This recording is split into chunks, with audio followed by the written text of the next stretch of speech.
Hello, this is Dr. Scott Harrington coming to you live from my virtual doctor's office at veganprimarycare.com, where you can see a vegan doctor as your primary care doctor virtually from most U.S. states. Not just a one-time consultation, but as your primary care doctor, someone who gets to know you, someone who can be your health advocate.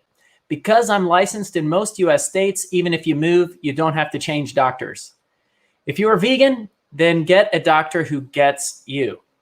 If you haven't adopted a plant-based diet yet, you are still welcome to be my patient. But beware, diet and exercise and lifestyle changes will always be my first recommendation. My goal for you is to take control of your health. And through the power of the healthy lifestyle, we will work to get you off your chronic medications and heal you of your chronic conditions. In other announcements, we are now offering vegan primary care patients free weekly weight loss check-ins with weight accountability visits on private group Zoom meetings Tuesday nights, 7 p.m. Eastern Standard, where we will share our weight loss tips and tricks among the vegan primary care community. If you're one of my patients interested, simply sign up into your Zoom link, that the normal link where you have your normal telemedicine visits, to join the meeting. I look forward to seeing you there and sharing your success stories and useful tips to help all of our members succeed in their weight loss journey. Remember that this content is for educational and entertainment purposes only. This video is not intended to take place of your own doctor's advice. Okay, we are streaming live to multiple platforms and ready to take your questions. Okay, so we're going to try to do a little something different today. I am going to try to pull up some screen sharing. Okay. Can he do it, folks? Can he do it? Screen sharing. Okay, here we go. Let's try this.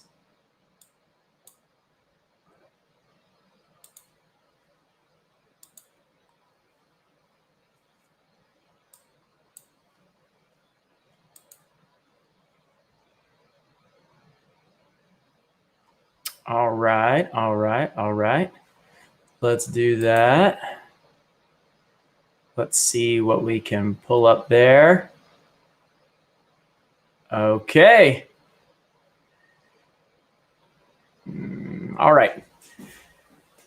So this is the Get to Your Goal weekly meeting that my patients come to, and we've done it now for 2 weeks, and it's been really good, because the patients have been able to see other folks who are going through the same thing.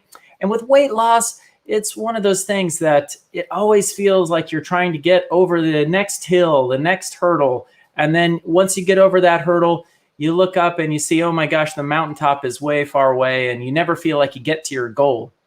And then life gets in the way, and maybe you go out at a celebration, or you go to a birthday party and you're kind of off your diet, or you go on a trip, and it just, the world gets in the way, and then before you know it, you haven't lost weight. So this weekly meeting is a way for folks to kind of check in and talk about their progress.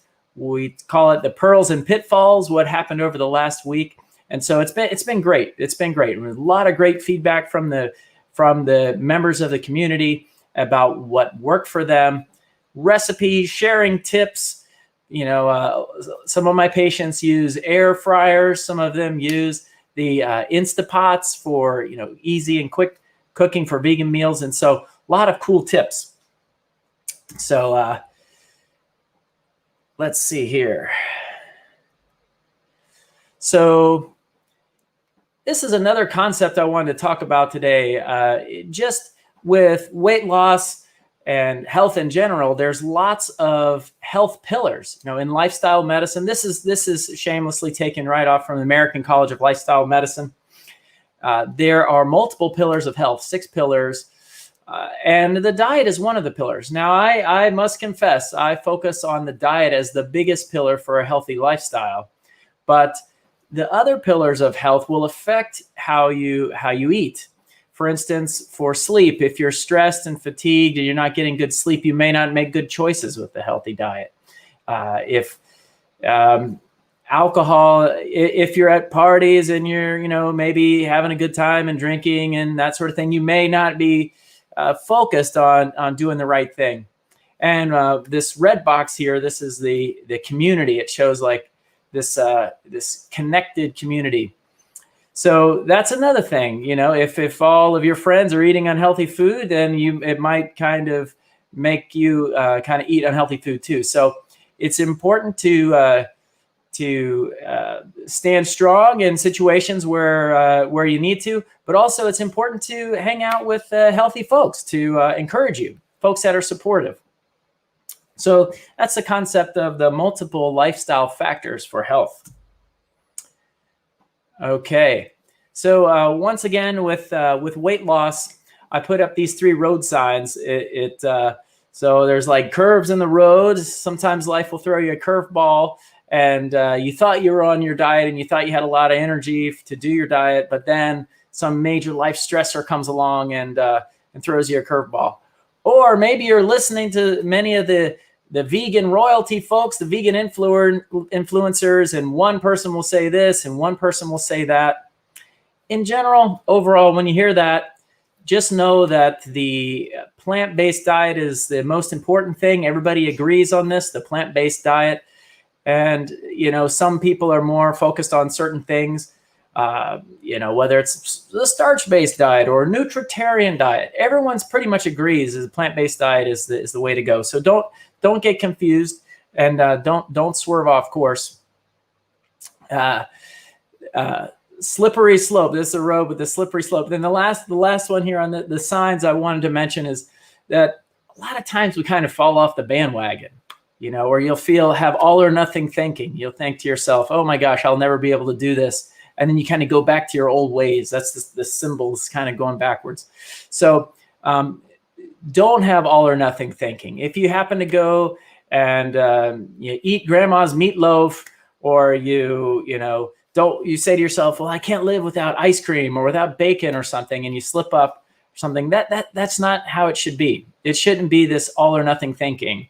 The more plant-based you go, the better. There's a dose-dependent relationship. So don't let one slip up change your actions. You can do it. Okay. Another thing I wanted to talk about today was the goal spectrum. The goal spectrum, and what I mean by this is, and I'm going to get out of screen sharing. I'm going to get out of screen share. Well, we'll take it like this. What I mean by the goal spectrum is that sometimes people watch the movies like Forks Over Knives, and they see these people coming off all their medications, and they're really impressed. But the suggestion is that they have to be super duper on point with the diet and never eat any animal products and never eat anything processed. And honestly, the better that you do this, the better results that you're going to get. But you can get yourself feeling overwhelmed and that you're never going to make it. And so I talk about this goal spectrum where just start with the thing that's going to have the most effect. And that's starting with get on the plant-based diet. Stop eating animal products. Stop eating dairy and cheese. And if you need to eat alternative, substitutes, that's the first goal, first step. Change out your milk for a plant-based milk, which are delicious nowadays. Switch out, hamburgers and things for an Impossible Burger. A bean burger is even better. Kind of make these small steps, small changes. If that's better than not making any changes at all. So you start there, and then once you master that, you can move on to things like the processed foods, the things that are highly refined, and these are going to make your insulin and blood sugar go up. So make sure you're switching out things to whole foods, whole grains, and that kind of thing. And then on down the line. But so that's the concept. That's the concept. Don't get ahead of yourself before you even begin. The key is whatever can keep you on the path. That's where you should start. So we've got several folks here online and looking for a question to answer. All right. So Victoria Huntley, she says, could I request blood work for myself and my kiddos through your practice? Absolutely. Absolutely. So at Vegan Primary Care, we're a telemedicine practice mainly, but we also have an office in Pinellas Park, which we see folks once a week. Pinellas Park, Florida is located between St. Pete, Florida and Clearwater. And so if you want to be seen in person, we have that. But through telemedicine, I can do all the aspects of primary, for the most part, primary care, like labs and order referrals. We can counsel you and talk about what your health is doing. For special exams, if you have some sort of work exam or that requires a heart exam or a lung exam, you can always use something called a Taito Care device. Taito Care devices, even if we're 1,000 miles away, this Taito Care device can listen to your heart and lungs, and you can send it to me, and we can get a full exam even through telemedicine. So that is really cool. So Victoria, yeah, I can order labs. That's no problem. All right. Okay. Janice says, hello. Nutrition for kidney disease and possible onset of diabetes.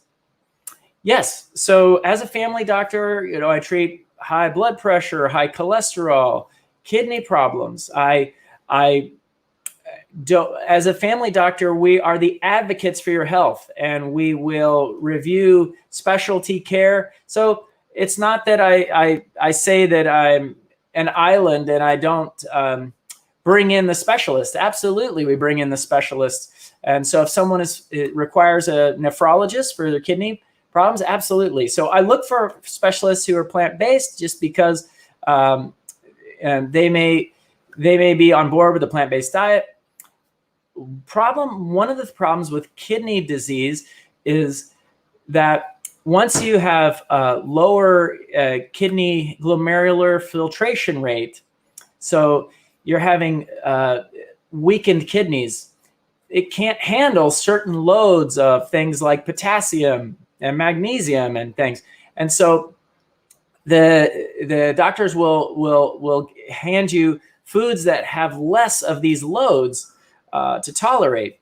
But what is very interesting is that sometimes this can be problematic, because it will tell patients to not eat things like fruits and vegetables and this kind of thing. So the goal is, once you get off animal products, then you have less problems with these solute loads.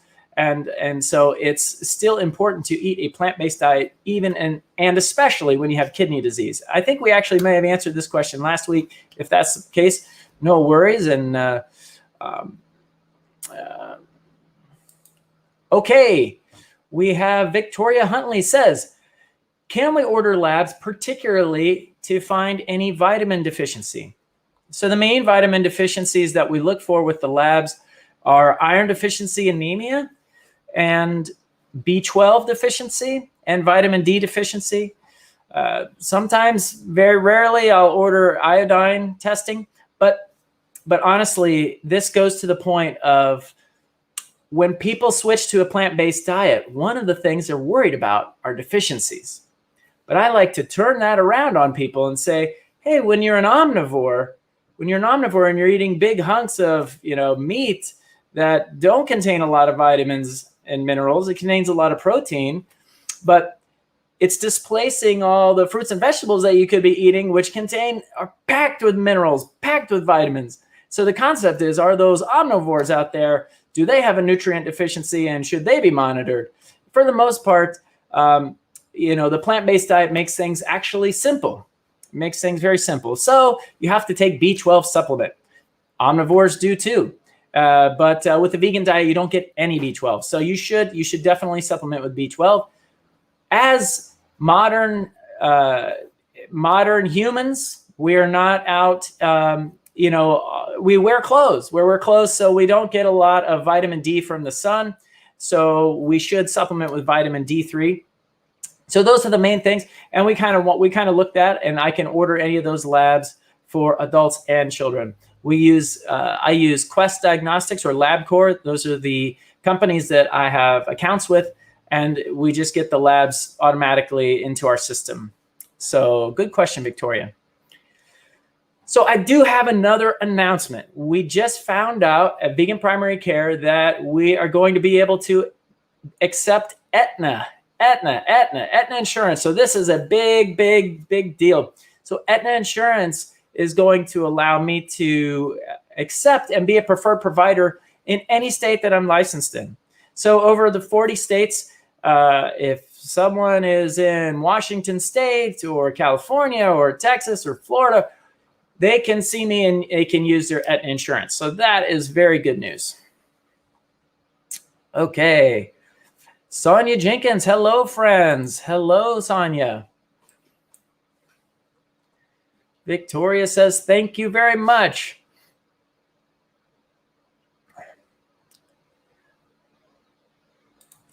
Okay, so the vegan B12. I don't have a specific vegan B12 that I recommend in terms of a brand, but there are two types of B12s, methylcobalamin and cyanocobalamin. You'll find when you look around that methylcobalamin is more expensive and it's less stable and it's less economical to buy this methylcobalamin. Just because it's more expensive doesn't mean it's better.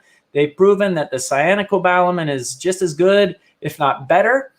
I recommend 500 milligrams per day if you're under 50 or 1,000 milligrams per day if you're over 50.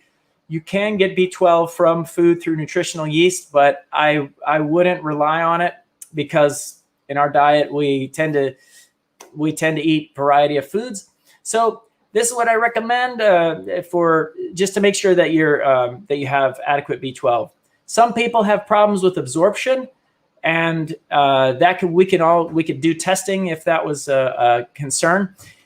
When B12 gets bad, when it gets really low, sometimes you'll see changes of shape in the cells, and so that's another thing. When we check for anemia with normal blood work, it could all be tested and figured out. All right. Okay, Sonia Jenkins, is there a list of insurances on that your practice accepts? Yes, on my website, there's a list of insurance currently. And I do have the self-pay rates to be seen at Vegan Primary Care is $150 for a 1-hour visit and $75 for a 30-minute visit. And that works for the same for in-person as well. So this is actually cheaper a lot of times than sometimes when you go to see a doctor and they charge insurance because of the inflated rates of insurance billing. And so my goal is not to have a subscription model where people have to pay a lot to be seen. My goal is to do normal, fee for the visit. Currently, we're accepting Cigna and Medicare in Florida, and then Cigna is saying that they're offering more and more states too. And now, starting July 1st, we're also going to be accepting Aetna. We also accept TRICARE East, and that covers half of the country. So that's awesome. Okay. All right. So one of the things I wanted to point out in the latest edition of JAMA, the Journal of the American Medical Association, they have reported that age 45 is the new 50. Age 45 is the new 50. And what they're trying to say with that is like when you turn 50, normally you get colon cancer screening. And so they're saying that, hey, if you start the screening at 45, you're going to catch more folks with cancer and prevent more cancer deaths. So that is a big deal. Colon cancer is a very common cause of death in the United States. And it's something that can be prevented for the most part. And so, this also goes to the idea that a lot of my patients have is that, hey, I'm on the vegan diet. I don't need to get screened for cancer because I'm like immune to all health problems. And I would like to think that myself, but it's just not true. We can still get cancer, and our diet is helpful for fighting cancer. Nutritarian diet and diets high in nutrients and plant foods and phytonutrients and ergothioneine from mushrooms, and all these chemicals help to fight cancer. But at the same time, most of the people that I know switched to a plant-based diet later in life once they became more health conscious. And so certainly we had many, many years where we were eating a cancer promoting diet. So getting screened for cancer is still something that I recommend for all my patients. And now 45 is the new 50 for colon cancer screening. So one of the things that is relatively new, when you think of colon cancer screening, you think of a colonoscopy. And colonoscopy does have risks. I believe it's 1 out of every 1,000 who will have a perforation. I could be wrong about those exact numbers. It's low, but when you're dealing with colonoscopy for millions and millions of people, lots of people per year will have a complication with colonoscopy. Maybe it's 1 in 10,000. So if someone knows the exact number, let me know. But it's low. But the concern with that, it scares people away from getting this screening. And so they have a different type of screening called Cologuard, which is something that you do at home. You do a fecal sample, and they send it off in the mail, believe it or not, and they test it for DNA, for cancer DNA. And so it's a screening test, and if it's positive, that you can do the colonoscopy. And in this case, it will decrease potentially the number of colonoscopies that you would need and the risk of any type of perforation. So that is great. All right. Okay. Natalie Seaside says, do you have certain foods that you would recommend for a vegan fighting a cold or a flu? Well, yes. So there are interesting things. First off, the plant-based diet, being on a plant-based diet is good. Second off, fungi, mushrooms, and nutritional yeast have been studied. And what they found is that increases the antibodies on the mucous membrane surfaces and helps prevent colds and flus by kind of stopping them in their tracks before you get flu.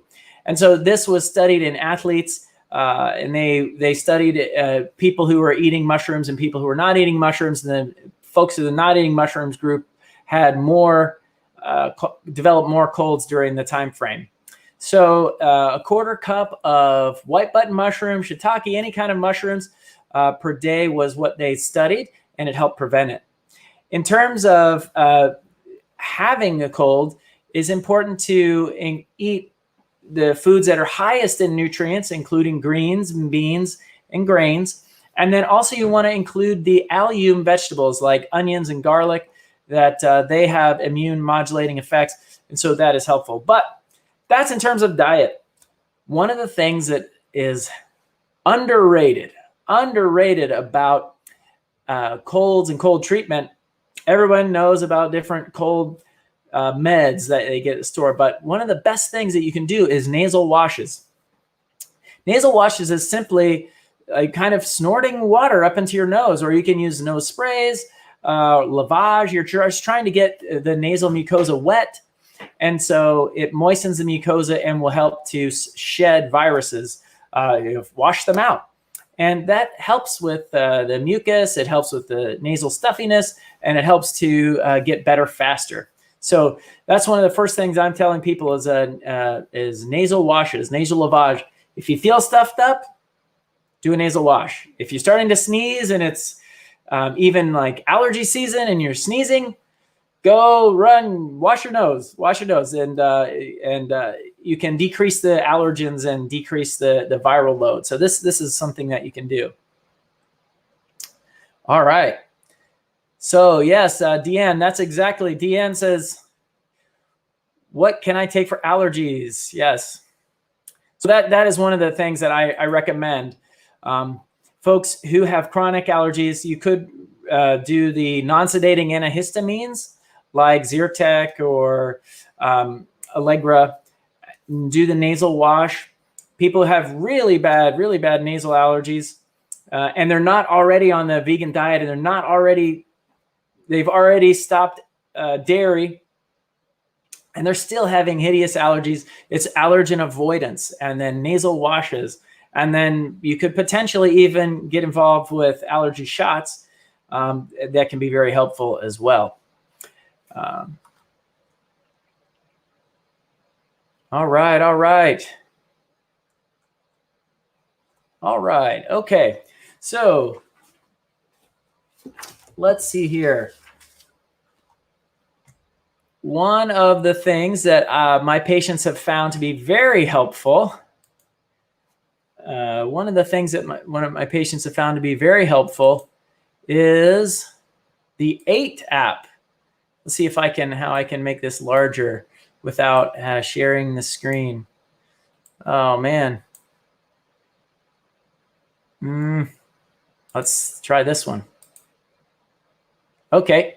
Yep. This is the 8 app. So on my phone, I've got this app called the 8 app, and it's a food logging app. And I just take a picture of everything I eat, and I share this with my patients. So not only do my patients have once a week, they have this weight loss accountability meeting, but also they can see what I eat, and they can see I can see what they eat, and they can see what I eat. So this is a really cool thing. It's a really cool way to interact.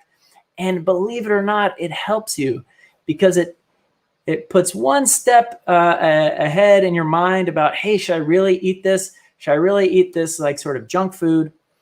And yes, you could sort of, fool the system by not taking a picture, but it does set yourself up for success. And it's helped me eat in a better manner, and it helps my patients, and so they love it. So the 8 app is a free app. You just get it on iOS or Android, and then you share your code, and then you can get connected. So I find that one is really good. All right, here is another cool slide. So what I'm showing here is, some people say, well, how do you know that the vegan diet is really the best diet? How do you know? Well, I mean, there's lots of evidence. Well, which one of the evidence is most exciting to you, Dr. Harrington? And the answer is this Adventist health study. The Adventist health study showed a dose-dependent relationship of a vegan diet offering the most benefit to the patients. And so folks that had, they put them in different groups in terms of what they ate, and then they monitored their medical problems. And so folks that were eating, red meat, and they were totally omnivores, they were heavier, they had more diabetes, and had more problems with blood pressure. And each group got better and better, and the baseline were the people who were totally plant-based, and they had the least problems with weight and the least problems with diabetes and blood pressure. And so when you see that dose-dependent relationship like that, you're on the right track, and you know that it's a reasonable evidence-based thing to be doing. So that's one of the my favorite slides. The plant-based diet is known to prevent and reverse many of the common dietary-caused illnesses, including blood pressure, type 2 diabetes, and so on. So as we're coming to a close here, I just want to see if anybody has any other questions. One more question here, or thing for Janice Hugel. I have put on my website, on my blog portion, a vegan medical specialists. This is a page that I'm just starting to create a directory of vegan specialists who, on their website, they talk about how they're plant-based and the states where they are located and where they could potentially do telemedicine. So this is a reference for you. And so there are lots of vegan nephrologists and that are on the list, probably about 8 to 10 vegan nephrologists on the list, Janice. And so that's a good resource for you. Okay, so if you missed the lecture today, the live today, just put your question in the comments and we'll get back to you. If there's a very specific medical question, please put it in the DMs, directly message me, and we'll go from there. So thank you for participating in this live event with me, Dr. Harrington, and Vegan Primary Care. I look forward to doing a weekly broadcast to answer your questions. Once again, thank you so much for your participation, and I look forward to seeing you next week. Take care.